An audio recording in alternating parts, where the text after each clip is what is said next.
बात कर रहे हैं उस सियासी तूफान की जिसने पूरे भारत की राजनीति को हिलाकर रख दिया है। हाल ही में हुए विधानसभा चुनावों के नतीजे ने साफ कर दिया कि देश की जनता पहले जैसी नहीं रही। अब हर वोट सोच समझकर दिया जा रहा है और हर चुनाव सत्ता के समीकरण बदल रहा है। एक तरफ भारतीय जनता पार्टी ने कई राज्यों में अपनी मजबूत पकड़ दिखाई है, जहां संगठन की ताकत, नेतृत्व की लोकप्रियता और विकास के मुद्दों ने उसे बढ़त दिलाई है।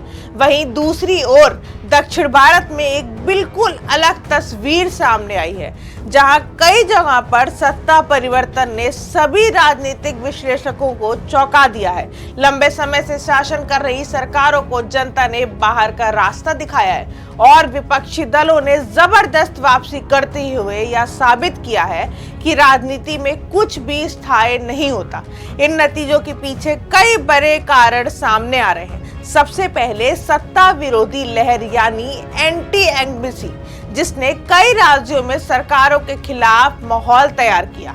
दूसरा, स्थानीय मुद्दों का प्रभाव, जहां रोजगार, महंगाई, बिजली, पानी और बुनियादी समस्याओं ने वोटर्स के फैसले को सीधे प्रभावित किया। और तीसरा, गठबंधन राजनीति की वापसी, खासकर दक्षिण भारत में, जहां छोटे दलों और क्षेत्रीय पार्टियों ने मिलकर बड़े बड़े राजनीतिक समीकरण बदल दिए। अब सबसे बड़ा सवाल यही उठ रहा है कि क्या ये नतीजे आने वाले लोकसभा चुनाव का संकेत है?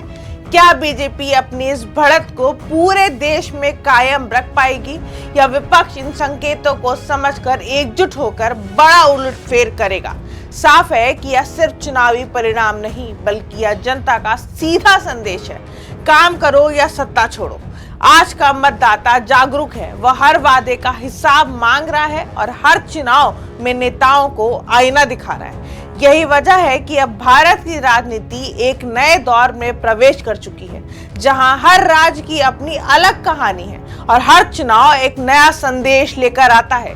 इसलिए आने वाले समय में सियासत और भी दिलचस्प होने वाली है, क्योंकि अब लड़ाई सिर्फ सत्ता की नहीं बल्कि विश्वास और प्रदर्शन की है। जंक्शन, खबरों का जंक्शन।